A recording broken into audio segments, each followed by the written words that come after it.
अगले वीक से आपकी केमिस्ट्री क्लास वापस फर्स्ट लेक्चर होगा, जो कि हम टाइम पे शुरू कर देते हैं। तो सुबह सुबह आप भी थोड़े एनर्जी लेवल ज़्यादा होंगे तो तब और फटाफट कर पाएंगे। अभी ज़्यादा फटाफट नहीं करना। हाँ जी, क्वेश्चन ये है कि हाइपर कॉन्जुगेशन किस किस में होता है। तो एल्कीन में होता है वो तो पता ही है, बट क्या एल्कीन में होता है कि नहीं, औरों में भी होता है। तो लिखो हाइपर कॉन्जुगेशन कहाँ होता है। एल्कीन में होता है, एल्काइन में होता है, एल्कीन में होता है, एल्काइन में होता है। फिर कार्बोकेटायन में होता है, रेडिकल में होता है।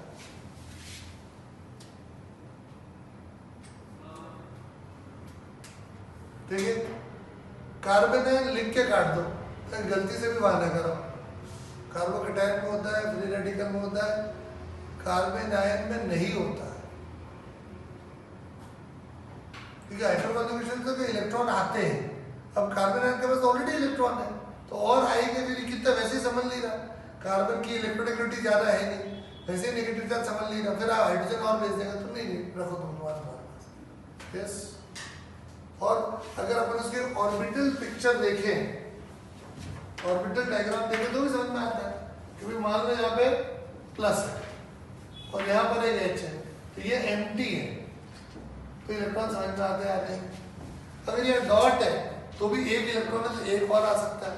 लेकिन अगर ये ऑलरेडी माइनस है, तो यहाँ भी 2 इलेक्ट्रॉन और यहाँ भी 2 इलेक्ट्रॉन, तो फिर क्यों आएंगे। ना तो मुझे चाहिए और तुम्हें भी कोई ऐसा नहीं, नहीं मैं तो तुमको दूंगा, मेरे को जरूरत हो तो तुम दो ना, मेरे को भी जरूरत नहीं है तो तुम क्यों दे रहे हो तुम्हारे इलेक्ट्रॉन।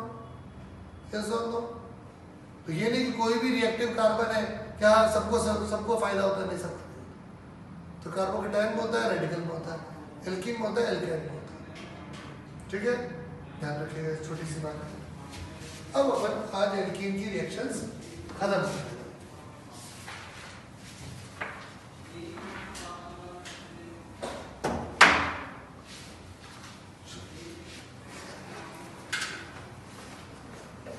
अब जो हमारी रिएक्शंस बची है उनमें एक तो है पॉलीमराइजेशन, बड़ी ही इंपॉर्टेंट रिएक्शन।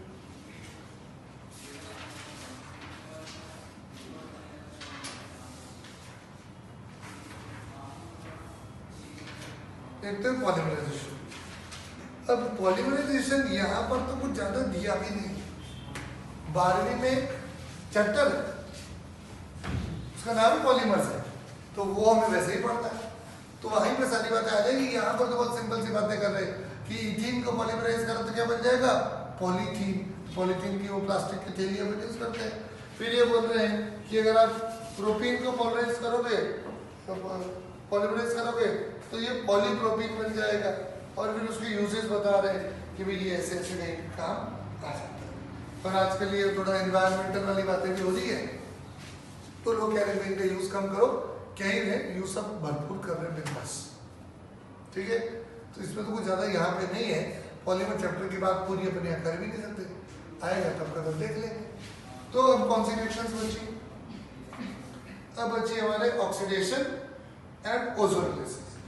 बेसिकली ओजोनोलिसिस भी ऑक्सीडेशन ही है, ओजोनोलिसिस भी ऑक्सीडेशन ही है। ओजोन एक बहुत बढ़िया ऑक्सीडाइजिंग एजेंट है। ये 2 रिएक्शंस पढ़नी, ये एल्काइन में काम आएगी, ये 12th में एल्डिहाइड और कीटोन्स की प्रिपरेशन में काम आएगी। ये रिएक्शन जगह जगह काफी काम आने वाली। एक ही बार अपन ढंग से देख लेते।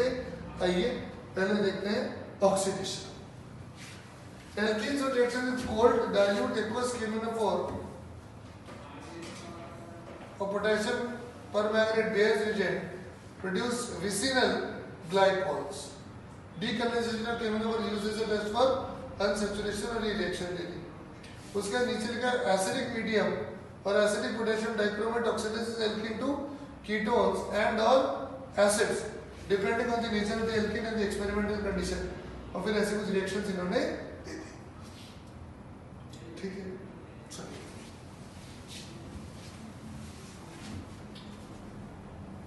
पहले अपन रिएक्शन पढ़ेंगे with Bayer's reagent, एल्कीन और एल्काइन दोनों Bayer's reagent.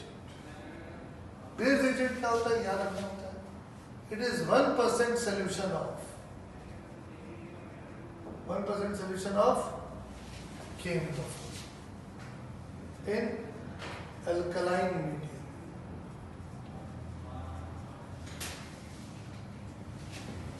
cheminophore ज्यादा नहीं, 1%. हमको पूछता नहीं 1% होता है कि 2% होता है, बट हमें पता होना चाहिए कम होता है. ठीक, कोल्ड होता है, गर्म नहीं होता, और ये अल्कलाइन होता है. तो अगर हम कोई एल्कीन में, ध्यान दीजिए, बेयर्स एजेंट मिला दें, तो बाय मैकेनिज्म जिसके लफड़े में हम कभी नहीं पढ़ेंगे. हम एग्जाम दे के आ जाएंगे लेकिन नहीं पढ़ेंगे उसको. ये जो पाई बॉन्ड है ये टूट जाता है by mechanism which we don't study, and इसको ये बॉन्ड को तोड़ोगे तो बदले में कुछ देना भी पड़ेगा. OH जिसे डायॉल बोलेंगे, इन्होंने ग्लाइकॉल बोल दिया. ठीक है, चलिए, ठीक है. और मैंगनीज जो है, जो कि जिसका एक पर्पल पिंक कलर था, केमिनोफोर का सोल्यूशन कलर होता है पर्पल पिंक कलर. अब जब ये रिएक्शन होगी तो केमिनोफोर खर्च होगा. केमिनोफोर खर्च होगा तो उसका जो पर्पल पिंक कलर है वो भी कम हो जाएगा. कई बार तो खत्म ही हो जाता है, एकदम डिस्चार्ज होता है कि नहीं, कलर गायब हो गया. And this is also use as a test for alkenes as well as alkynes. अगर कोई कार्बन बाई बॉन्ड है तो ब्रोमीन डाल के देख लो, अगर ब्रोमीन का रंग गायब हुआ, फीका पड़ा, मतलब वो कार्बन बाई बॉन्ड है. तो दूसरा टेस्ट, ये भी आपने अपने 12वीं में फाइल में लिखा तो था, test of unsaturation. Yes, NCERT ने भी ये बात बोल दी. इससे क्या होगा, पर्पल पिंक कलर फीका पड़ जाएगा, ये एकदम गायब भी हो जाएगा डिपेंडिंग ऑन रिएक्शन कितनी हुई है, और वो साफ दिखता है. So this is used as a test. This is used as a test. आया ना, a test of किसका टेस्ट है ये? अनसैचुरेशन का टेस्ट, एल्कीन और एल्काइंस का टेस्ट. ठीक है, कैसे रिएक्शन होती है हमें कोई मतलब नहीं है. पाई बॉन्ड जो कमजोर है उसे तोड़ देते हैं, सिग्मा को छोड़ देते हैं. फॉर एग्जाम्पल मैंने 15 एग्जाम्पल लिया, इथीन लिया और प्रोपीन लिया, बस सिंपल एग्जाम्पल्स है, समझ में आ रहे हैं आप. ठीक है, अब इसमें कितनी एल्कीन ले लो, सबके क्वेश्चन वैसे करने होंगे. अब रुको, यदि अगर आप हॉट केमिनोफोर ले लें, कोल्ड के बिना क्या ले लिया, हॉट केमिनोफोर, चाहे एसिडिफाइड हो चाहे एल्कलाइन में फर्क नहीं है. बोले तो क्या करें, तो कोल्ड में पाई बॉन्ड टूटा, सिग्मा को छोड़ दिया, हॉट में सिग्मा को भी तोड़ दो. पाई को तो तोड़ना ही है क्योंकि एनर्जी ज्यादा है, तो सिग्मा को भी तोड़ दो. और जब आप तोड़ोगे तो कुछ देना भी पड़ेगा. तो 2 बॉन्ड थे तो 2 बॉन्ड है, लेकिन अब पहले एक बॉन्ड तोड़ते थे तो एक OH देते थे, अब 2 बॉन्ड तोड़ रहे हो तो 2 OH दो. 2 बॉन्ड तोड़े तो 2 OH दिए. ये बात समझ में आया. अच्छा, एक कार्बन पे 2 OH, एक कार्बन पे 2 OH, एक कार्बन पे 2 OH. जब भी जहां भी ऐसा होगा, अपने आप इनमें से पानी निकल जाता है. डिहाइड्रेशन या कंडेंसेशन बोल सकते हैं. क्यों होता है समझा दो, डेवलप कर देते हैं तो ये ऐसा कुछ कंपाउंड बन जाएगा. अब डिपेंडिंग कि ये लोग कौन है, एल्डिहाइड भी हो सकता है, एक कीटोन भी हो सकते हैं. दोनों एल्डिहाइड है, दोनों कीटोन है, एक एल्डिहाइड एक कीटोन है, डिपेंडिंग ऑन ये लोग कौन है. यस और अब पहले तो ये बात समझनी है कि अगर एक कार्बन पे 2 OH है, रुक जाओ लिखना नहीं, तो पानी क्यों निकाल, पानी निकाल रहा है, बोले क्यों, ऐसा क्यों करें. तो देखो, सिंपल थर्मोडायनामिक्स, कोई भी काम हो सकता है या नहीं हो सकता, होता है कौन करेगा, देखना चाहिए. अगर मैं ये काम करूं, एक मॉलिक्यूल ने बनाया 2 मॉलिक्यूल, तो एंट्रोपी क्या है, पॉजिटिव, और टेम्परेचर वैसे भी थोड़ा ज्यादा है, तो एंट्रोपी पॉजिटिव है, तो ये जो ओवरऑल टर्म है ये नेगेटिव 8 कर रहा है. तो ये टर्म इसको नेगेटिव बना रही है कि नहीं बना रही? जो बोले तो लेकिन ये डेल्टा एच विरोध कर सकता है, डेल्टा एच पॉजिटिव हो सकता है, हाँ बिल्कुल हो सकता है। लेकिन यहाँ पर डेल्टा एच पॉजिटिव अगर होगा भी तो बहुत ज्यादा नहीं होगा, क्योंकि मैं कोई गंदे बॉन्ड थोड़े बना रहा हूँ। कल ये तो बहुत गंदे बॉन्ड बना दिए, जो पुराने बॉन्ड तोड़े वो तो बड़े अच्छे थे, उनको तोड़ने के लिए बहुत एनर्जी ली, फिर नए बॉन्ड बने वो तो बड़े बेकार है, तो थोड़ी सी एनर्जी लौटाई, तो कुल मिला के डेल्टा एच तो बहुत ज्यादा पॉजिटिव है। नहीं, अगर वो पॉजिटिव भी है तो बहुत ज्यादा नहीं है, क्योंकि मैंने कोई गंदे काम थोड़ी करे, फिर ये क्या बॉन्ड बना दिए, ऐसा तो नहीं करा ना मैंने। ये पाई बॉन्ड्स की भीड़ लेके आ गए, ऐसा तो नहीं किया। तो delta H is either slightly positive or it is not positive at all, and even if it is slightly positive, delta S is also positive। तो अगर delta H पॉजिटिव है तो वो कह रहा मत करना है काम, ये delta S पॉजिटिव बोला नहीं करने तो होने दो, ये सुन। तो इसमें कोई गलत काम तो नहीं रहा कि बॉन्ड बेकार है, कौन से बॉन्ड बेकार है, सब अच्छे बॉन्ड्स हैं, ये सुन बोले। और एंट्रोपी बढ़ रही है इसलिए काम हो ही जाता है, और हम करते रहेंगे। एक कार्बन पे अगर 2 H है, अगर जेम डायोन है, समझते हो, डायोन में 2 H, अगर आजू बाजू है तो बोलेंगे विसिनस, एक पर ही 2 है तो क्या बोलेंगे जेमिनस, ये जेम, ठीक है। तो अगर एक साथ 2 H है, पानी निकालो, आपने निकालोगे तो भी निकल तो रही, तो हम निकाल ही दे और समझे कि भाई हाँ ये काम आगे से हमको करना है। यस और नो? एक कार्बन में 2 OH देखते हैं, क्या करना है, पानी निकालना है, निकाल दो। यस और नो? ठीक है। अब ये क्या बने, एल्डिहाइड्स एंड और ketones depending on what they are, ठीक है। अब रुक जाओ, थोड़ा और पढ़ लेते हैं। अब यदि इनमें से यदि एल्डिहाइड हुआ, यदि इनमें से कोई एल्डिहाइड हुआ, तो एल्डिहाइड क्या फर्दर ऑक्सीडाइज हो सकते हैं, तो ये H की जगह OH आ जाएगा, तो एसिड बन जाएगा। और अगर कीटोन हुआ तो कीटोन को एज इट इज छोड़ देते हैं। यदि कीटोन है तो कुछ नहीं होगा, रुको, कीटोन जनरल कीटोन ऐसे कहते थे, तो नो फर्दर ऑक्सीडेशन, ये एज इट इज ही पड़ा रहेगा। तो यदि एल्डिहाइड बना तो उसका एसिड बन जाएगा, कीटोन बना तो उसका एज इट इज छोड़ दीजिए। फॉर एग्जांपल इधर देख लीजिए, मेरे पास ये एल्कीन है, इसकी रिएक्शन मैंने कराई हॉट केमिनोफोर से, दोनों बॉन्ड तोड़ो, 2-2 OH लगाओ, 2-2 OH लगाओ, फिर 2-2 ये बनेंगे, 2 मॉलिक्यूल रुक जाना, फिर इनमें से पानी निकल जाएगा, तो मुझे क्या मिलेगा, 2 मॉलिक्यूल एल्डिहाइड मिल जाएगा। हाँ या ना, समझ में आ रहा है कि नहीं, आ रहा है कि नहीं आ रहा है। और फिर इसका मैं उसी केमिनोफोर से और आगे ऑक्सीडेशन करा दूंगा और बन जाएगा 2 मॉलिक्यूल एसिटिक एसिड। ये एल्डिहाइड होगा तो एसिड बन जाएगा, कीटोन होगा तो छोड़ देंगे।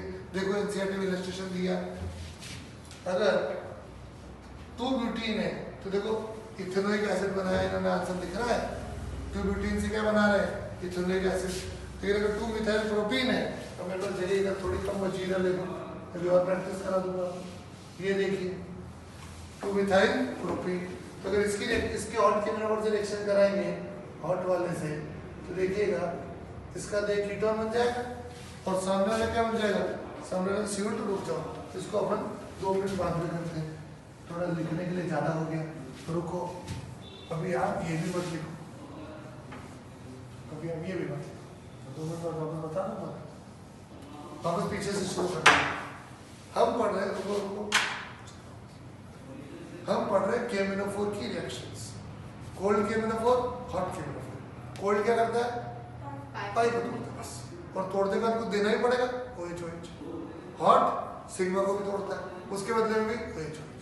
फिर अपन ने नया फंडा क्या पढ़ा, यदि एक कार्बन पे 2 OH है तो क्या करना है, पानी निकाल। बोले क्यों निकाल दो, कि भाई देखो एंट्रोपी सपोर्ट कर रही है और एंथैल्पी भी कोई इतना विरोध नहीं कर रही, तो ये हो ही जाता है, अपने आप हो जाता है, ये नहीं कि आप गर्म करो। ये तो अब जैसे एक कार्बन में 2 OH आए, पानी निकल चुका है, जब तक आप सोचोगे तब तक पानी जा चुका है, ये हालत है। और अच्छा ठीक है, पानी चल जाएगा तो क्या बनेगा कि कार्बोनाइल कंपाउंड, एल्डिहाइड या कीटोन। बोले अगर एल्डिहाइड है तो आगे उसका एसिड बना दो, बोले कीटोन है छोड़ दो। यस लिखिए,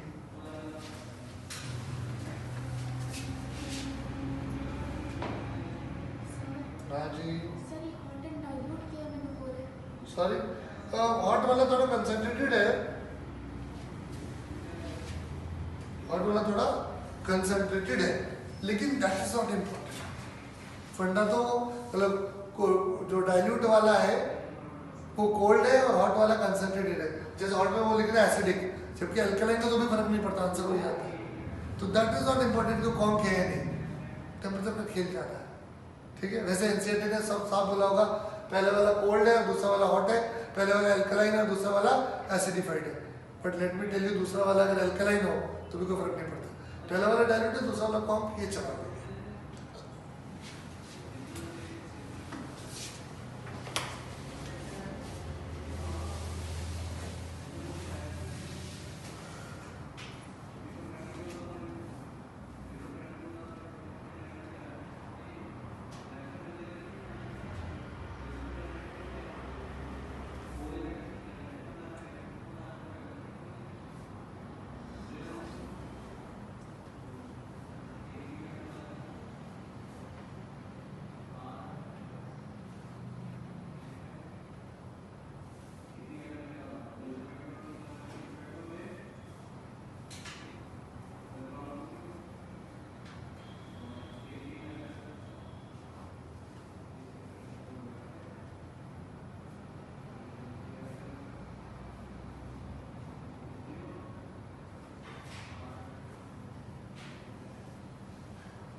ठीक है।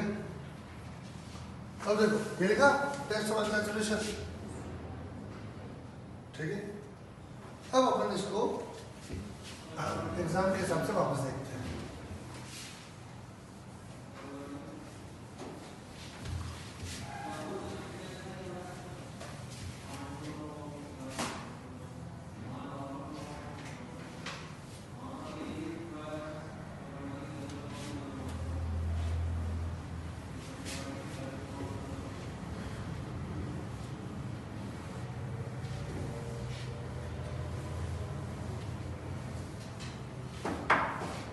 देखिए, अगर आपके पास फॉर्मल डीआईडी, ध्यान दीजिए ये आगे भी एल्डिहाइड कीटोन में एनसीईआरटी ने भी कंसेप्ट दिया, हम यही पढ़ रहे हैं। अगर फॉर्मल डीआईडी है और आप इसमें KMnO4 जैसा ऑक्सीजन मिला है, पहले H की जगह OH आ जाएगा, राइट। लेकिन अभी भी इसका और ऑक्सीडेशन हो सकता है, इसलिए से H को भी हटा सकते हैं। ये बन जाता है, जिसको आप चाहो तो CO2 और पानी लिख सकते हैं, कार्बन Eb+4 में, कार्बन Eb+4। इसी के बजाय रुक जाओ, इसको और बताऊंगा तब समझाओ। तो दूसरा जनरल एल्डिहाइड है और उसके आप KMnO4 से रिएक्शन कराओ तो उसका ये H OH में कन्वर्ट हो जाता है, बट आगे कोई रिएक्शन नहीं होती। फॉर्मल्डिहाइड से बना फॉर्मिक एसिड, और फॉर्मिक एसिड की आगे भी रिएक्शन होती है, और नॉर्मली जो एसिड है उनकी रिएक्शन नहीं होती। अगर हम कीटोन ले लें तो उनके तो KMnO4 से वैसे भी कोई रिएक्शन नहीं होती। बेसिकली मुद्दे की बात यह है कि उनके पास H है कि नहीं। H है तो उसकी जगह OH आ जाएगा, H की जगह OH लगा दिया, फिर से H की जगह OH लगा दिया, इसके पास H है तो H की जगह OH लगा दिया, इसके पास कोई H ही नहीं है। Oxidation is loss of hydrogen, आपके पास हाइड्रोजन होना चाहिए, नहीं है तो आपका ऑक्सीडेशन नहीं हो सकता। ये बात समझ में आती है, ठीक है। तो फॉर्मल्डिहाइड फॉर्मिक एसिड बनाएगा और फॉर्मिक एसिड आगे भी ऑक्सीडाइज हो जाएगा। नॉर्मल एल्डिहाइड एसिड बनाएगा, वो आगे ऑक्सीडाइज नहीं होगा। नॉर्मली कीटोन्स का तो रिएक्शन में ऑक्सीडेशन ही नहीं हो पाता। यस, समझ में आ रही है बात? बार बार काम में लेंगे तो याद भी रह जाएगी। लिखो एक बार इसका इंपॉर्टेंट बात कर।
चलिए,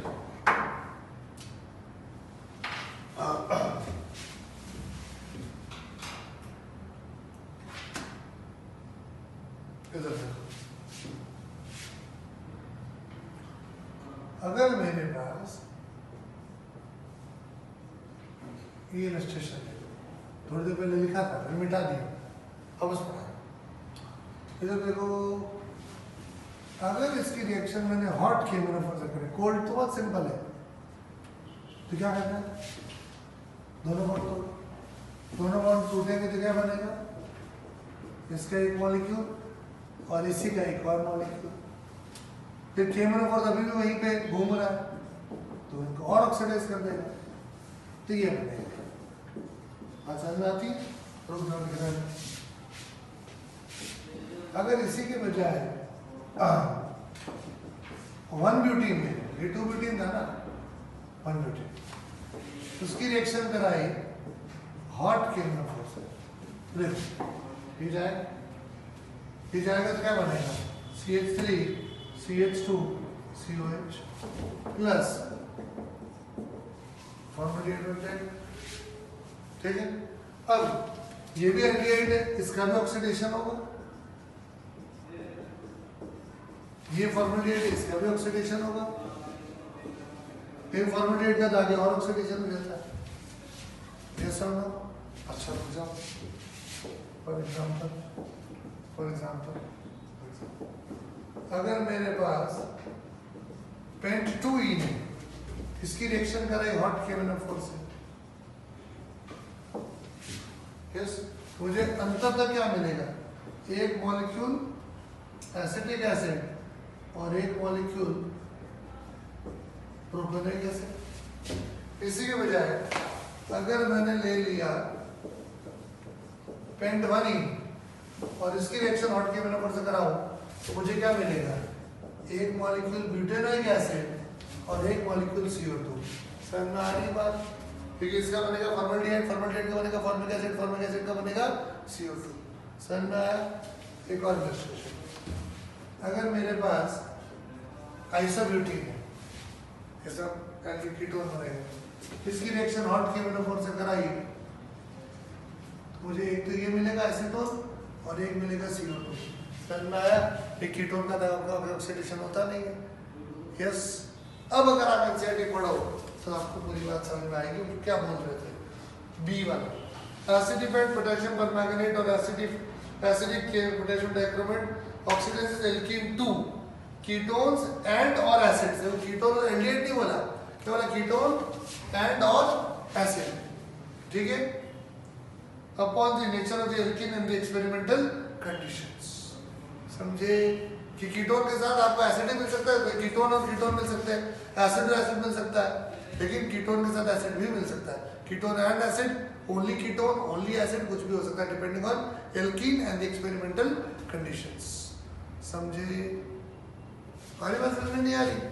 अब ये 12th के एनसीईआरटी में फिर कैसे आ जाएगा, preparation of aldehydes and ketones. तो चलो एल्डिहाइड तो नहीं बन रहे, कीटोन तो बन रहे हैं ना, 12th के एनसीईआरटी में आ जाएंगे, तब तक हम प्रैक्टिस कर चुके होंगे।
ठीक है,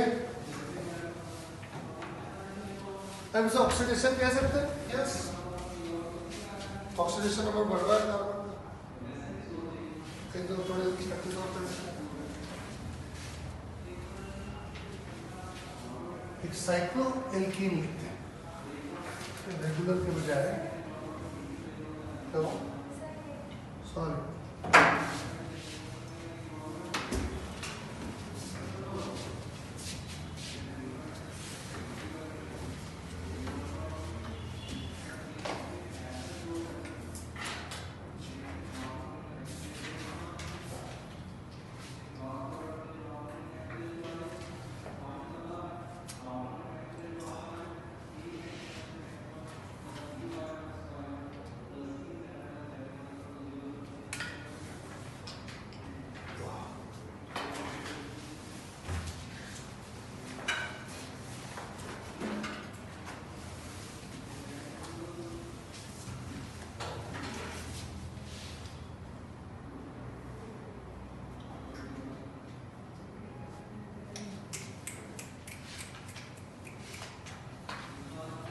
ठीक है। चलो, ओजोन रिसर्च वो भी ऑक्सीडेशन है, उसमें भी जो फंडा जस्ट अभी सीखा था आपने कि एक कार्बन पे 2 OH है तो क्या करो, पानी निकाल दो। एल्डिहाइड का ऑक्सीडेशन होता है, कीटोन का ऑक्सीडेशन नहीं होता। ये सब हमारे यहीं पे वापस काम आ जाएगा और आगे कोर्स में भी 50 रुपये काम आएगा, इसीलिए तसल्ली से हमने इसको यहाँ पे सीख लिया। मैं कहने से अभी भी नहीं पता कि भाई ये KMnO4 कैसे आता है, कोई जरूरत ही नहीं है, हम रट्टा मार लेंगे। अब देखो, ओजोन में पहले मैं थोड़ा सा एनसीईआरटी के हिसाब से पढ़ा, एक बार तो 2 मिनट 5 मिनट एनसीईआरटी के हिसाब से। ओजोन का स्ट्रक्चर ऐसा हो, O O O, एक बॉन्ड डबल एक बॉन्ड सिंगल। तो जब ओजोन इसके पास में आता है तो ये इलेक्ट्रॉन इधर चल जाता है, ये इलेक्ट्रॉन इधर आ जाता है और ऐसी एक झोपड़ी बन जाती है। ठीक, चार्ज पहले भी न्यूट्रल था, चार्ज 0 था, भी 0। अब इसमें आप देखिए ये दो परऑक्साइड लेंगे, ओ सिंगल बॉन्ड हो क्या होता है, परऑक्साइड अच्छा नहीं होता, ये भी बहुत अच्छा नहीं, तो ये भी रियलिंग होता है, टूट टाट जाता है। तो ये अपने आप आपको कुछ नहीं करना, ये एंजाइटी दिया नहीं, ये अपने आप रियरेंज हो जाता है और कुछ ऐसा बना देता है।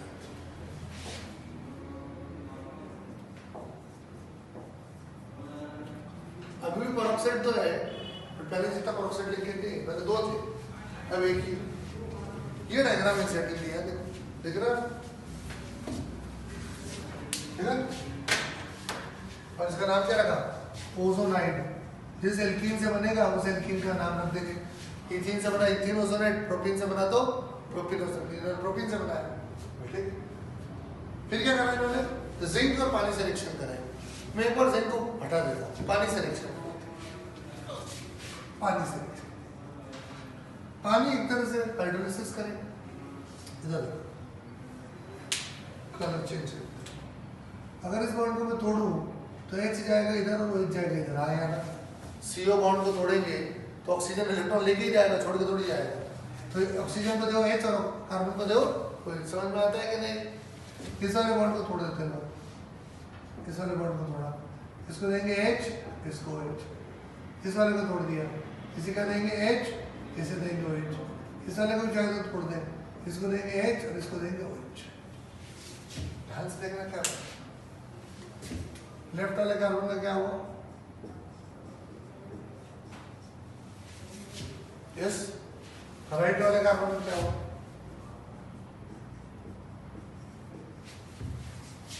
और ये HOOH साथ में क्या बन गया, H2। यस, एक कार्बन दो इसको क्या करेंगे, निकल ही जाते हैं, H2O माइनस H2O। ये क्या हो जाएगा, कोई कार्बोनाइल कंपाउंड, ये क्या हो जाएगा, कोई दूसरा कार्बोनाइल कंपाउंड, साथ में H2O चल रहा है, चला रहा है। अब ये एल्डिहाइड हो सकता है, वो भी एल्डिहाइड हो सकता है, ये कीटोन हो सकता है, वो भी कीटोन हो सकता है, एक एल्डिहाइड तो एक कीटोन भी हो सकता है। ये बात समझ में आती है, यस। ये भी ऑक्सीडेशन है, आपने हेडफोन मिला क्या करा सबसे पहले एनसीईआरटी की बात करो। जिंक उन्होंने लिखा है, मैं अभी उसकी बात नहीं कर रहा हूँ, 2 मिनट बाद में अच्छे से समझाऊंगा। ठीक है, तो overall start with N alkene and you get carbonyl compounds, यही इन्होंने किया। यस और नो? देखो अच्छा, अब इतना अगर मुझे नहीं पढ़ना हो, इतना नहीं पढ़ना हो तो ओवरऑल देखना, ओवरऑल ट्रिक क्या है। जो भी एल्कीन है अगर आप उसका ओजोलिसिस करते हैं तो आप तो बस तोड़ दीजिए और दोनों को ओ दे दीजिए। आप इन दोनों को अलग कर दीजिए और बदले में दोनों को ओ दे दीजिए। यही तो हुआ है, अंतर तो हुआ कोई। यस और नो? तो जैसे अगर आपके पास ये एल्कीन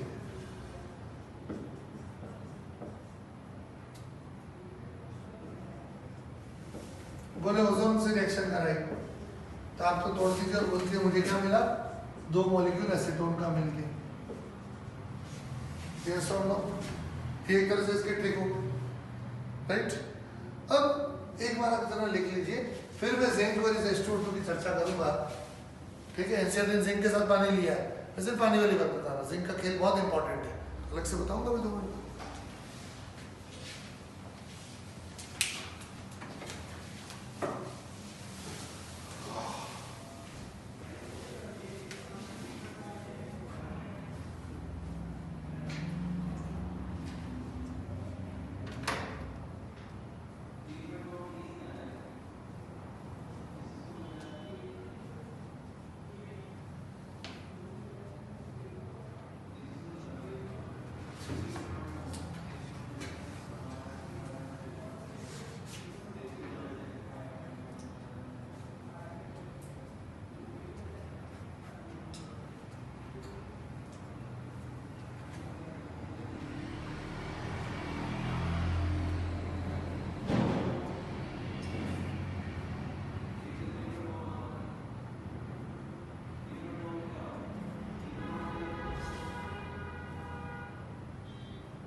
हाँ जी, निकल रहा है या जो आपने डाला है?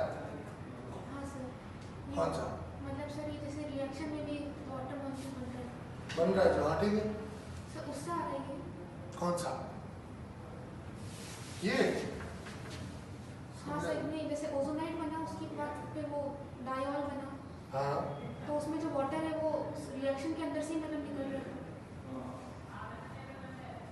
हमने पानी डाला, अब इससे रिएक्शन हुई, कुछ पानी उन्होंने लिया, उसको थोड़ा वापस लौटा दिया। नहीं सर, जैसे ऊपर वाला जो ऑक्सीजन है ना, हाँ इससे भी तो वाटर बन हाँ रहा है। ये पानी बन रहा है, बट पानी में पानी हो केयर्स, पानी में पानी बन रहा है, हो केयर्स, पानी लिया, पानी वापस लेके हो केयर्स।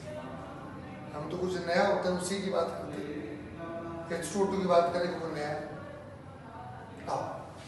अब यहाँ से क्या होता है, लिखो एक लाइन लिखो कि H2O2 is a strong oxidizing agent. H2O2 is a strong oxidizing agent.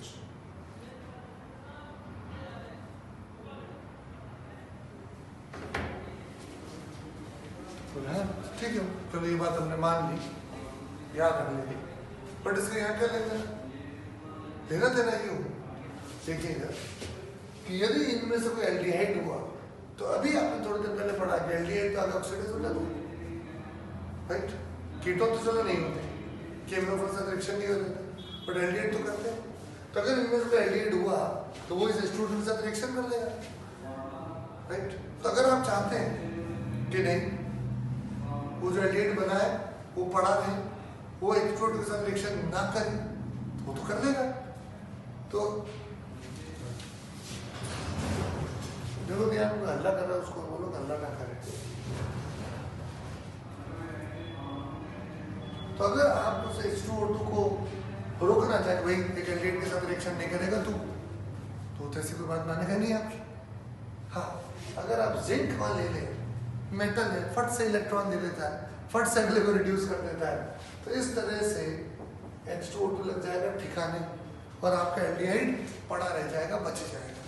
Ketone को तो वैसे ही फर्क नहीं पड़ता, बट यदि इस रिएक्शन में एल्डिहाइड बन रहा है तो वो एल्डिहाइड उसी H2O2 से रिएक्शन करके एसिड बन जाता है। तो अगर आपको मंजूर है तो ठीक है, वो बन ही जाएगा, क्यों चिंता कर रहे हो?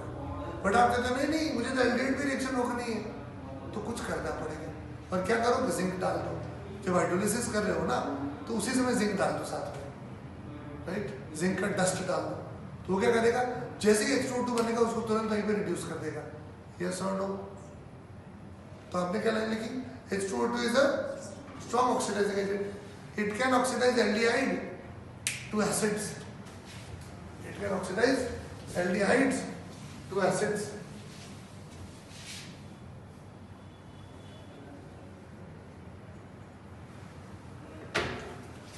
It can oxidize aldehydes to acids. So if we want to stop the reaction at aldehyde stage,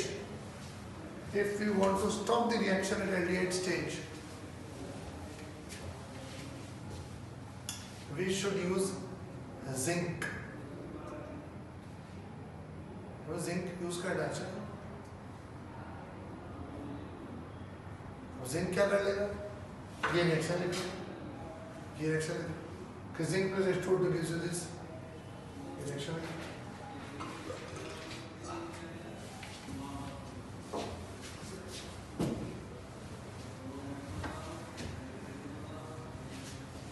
तो अगर जिंक नहीं है तो एल्डिहाइड का एसिड बन जाएगा, अगर जिंक है तो एल्डिहाइड का एल्डिहाइड ही रहेगा, और कीटोन का तो वैसे भी कुछ नहीं होता, कीटोन का तो वैसे भी कुछ नहीं होता। तो इन्होंने समझ में आया जिंक क्यों लिया, वो चाहते कि रिएक्शन कार्बोनाइल स्टेज से आगे ना जाए। और आप देखिए उन्होंने जिंक के साथ रिएक्शन कराई तो क्या प्रोडक्ट बनाए, इथेनॉल एंड मिथेनॉल, दोनों क्या है, एल्डिहाइड्स। फिर दूसरी बात देखो, कीटोन उसका तो वैसे भी ऑक्सीडेशन नहीं होता, लेकिन फॉर्मल्डिहाइड बनाया जिसका ऑक्सीडेशन हो सकता था, बट क्योंकि जिंक ले लिया H2O2 ठिकाने लग चुका है। समझ में आई बात? तो जिंक क्यों लिया? अब जिंक ना लेते तो क्या होता है, मैंने तो बात नहीं करी, तो मैं इलस्ट्रेशन लेता हूँ जिसमें जिंक भी ले, जिंक लिया तो ये प्रोडक्ट, जिंक नहीं लिया तो वो प्रोडक्ट। और इस तरह के सवाल हर एग्जाम में, नीट में, एम्स में, जेई में पूछे गए। तो अपन थोड़ी प्रैक्टिस करें उसकी।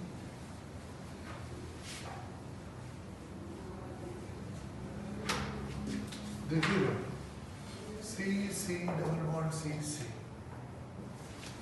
अगर आप इसकी रिएक्शन करें पहले ओजोन से और बाद में जिंक के साथ पानी लें तो करना क्या है, काट दो और जो बने सो बना दो बस। जिंक ले लिया ना तो इस एल्डिहाइड को आगे ले जाने की जरूरत नहीं, छोड़ दो, एल्डिहाइड छोड़ दिया रहेगा। समझ में आ रहा नहीं आ रहा? इसी के वजह है मैं इसकी रिएक्शन करता हूँ ओजोन से और बाद में पानी तो लिया लेकिन जिंक नहीं लिया, तो ये बनेंगे। बट क्योंकि आपने जिंक नहीं लिया तो H2O2 तो बन ही रहा है साथ में, वो H2O2 इसका कुछ नहीं बिगाड़ सकता, इसका तो बिगाड़ देगा। अब प्रोडक्ट क्या मिलेगा, ये कीटोन, लेकिन यहाँ पर क्या बन जाएगा, एसिड बन जाएगा। फर्क समझ में आई बात? If you take zinc and if you don't take zinc, ठीक है। और ऐसे क्वेश्चन आए हुए, इसलिए मैंने तो देखो कहीं भी मैं H2O2 की बात ही नहीं कर रहे, बट अगर वो कर ले तो हम बता देंगे। अब वो जो भी करें बात कर लेंगे। तो इन्होंने जितना बोला वो कर लिया, तो एक्स्ट्रा बात कंसेप्चुअली समझ ली। यस और नो, गेटिंग द कंसेप्ट, ठीक है। अब मैं ऐसे 50 इलस्ट्रेशन और ले सकता हूँ, बट बात समझ में आ गई।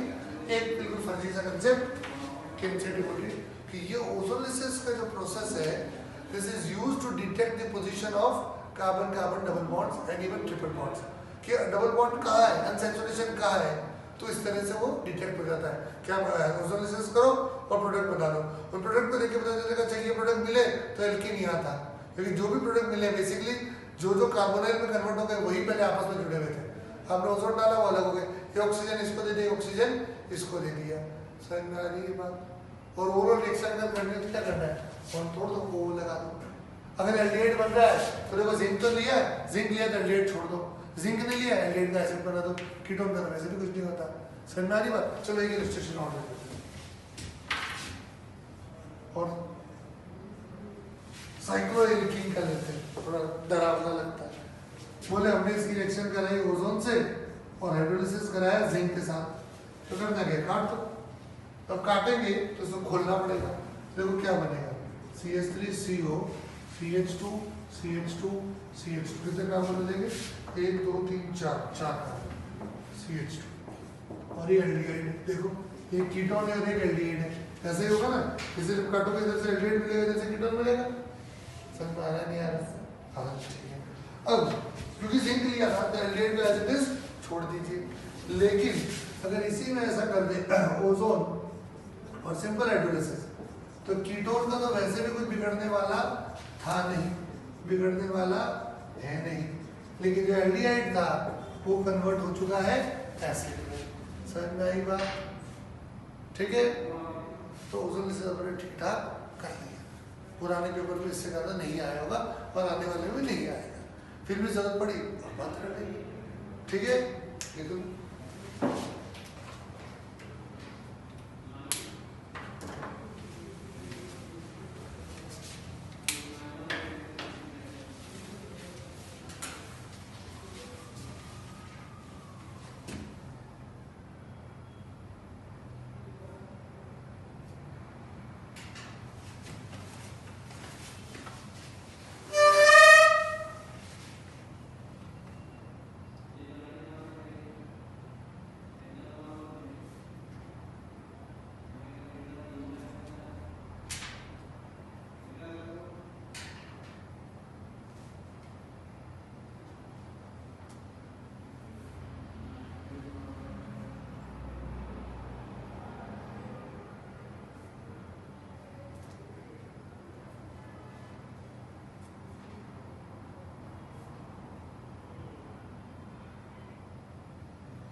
तो ये जैसा कि एल्कीन में टाइम लगता है लगा दिया। अब जो आगे इसी चैप्टर में चीज़ें बची है जैसे एल्काइंस या एरोमेटिक हाइड्रोकार्बन और वो सब बहुत जल्दी जल्दी हो जाए। वो तो पढ़ने शायद काफ़ी हो, अब टाइम नहीं लगेगी। अब हम जाके फटाफट चीज़ें कर लेंगे। अब हम जाके रुकेंगे एल्डिहाइड कीटोन्स में जाके, उससे पहले चीज़ें सब फटाफट हो जाएगी। एल्डिहाइड कीटोन की रिएक्शंस में रुकेंगे और फिर बायोमोलिक्यूल से पहले अपन रुक के बिल्कुल एक ऐसी चीज़ पढ़ेंगे जो एनसीईआरटी ने बिल्कुल नहीं दी है, लेकिन उसके बिना बायोमोलिक्यूल समझ में नहीं आएगा। और उस पर जो नहीं दिया उस पर सवाल आते हैं, स्टीरियोकेमिस्ट्री या आइसोमेरिज्म, वो हम तब पढ़ेंगे। जनरली कोचिंग्स के अंदर नोमेनक्लेचर और ये स्टीरियो आइसोमेरिज्म और ये आइसोमेरिज्म शुरुआत में पढ़ाते हैं। मैं ऐसा नहीं करता, मैं नोमेनक्लेचर वैसे कभी पढ़ाता भी नहीं हूँ, बट इस बार तुम लोग को जरूर पढ़ाऊंगा क्योंकि तुम्हारे 45 में से कम एक सवाल तो नोमेनक्लेचर पर आता ही आता है। आता है कि नहीं आता है? आता है। वो तो आईटी में नहीं आता है, कोई पूछता ही नहीं ना, उन्हें काम से मतलब है तो काम वाली बात तो बता देते हैं। बट तुम्हारे लिए मैं भी एक बार तो देखूंगा और तुमको पढ़ाऊंगा।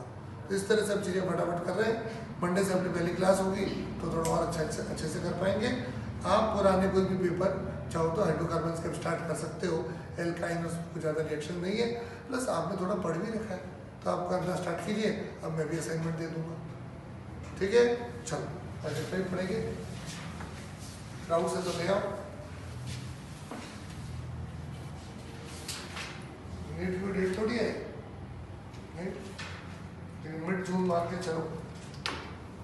लेट हो जाए तो अच्छी बात है, मिड जून से पहले नहीं होगा। 20 जून के आसपास वाला जो संडे है वो अपन पेपर मान के चले।